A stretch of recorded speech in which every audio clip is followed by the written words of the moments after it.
আপনার হাত জগন্নাথ, আমার দোকান বটে, তুমি নিজে নিজে মদ কিনতে শুরু করেছো।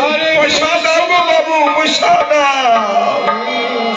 আরে শৈলী দিদি, পয়সা তো দিব বটে, বাকি দেখাবো না। পয়সা লই আসছে আমার দাদার কাছে পয়সা আছে বটে। ও বাবু, আর দেরি নয় গো, দেরি নয়, তাড়াতাড়ি আমার হিসাব গুলো দিয়ে দাও।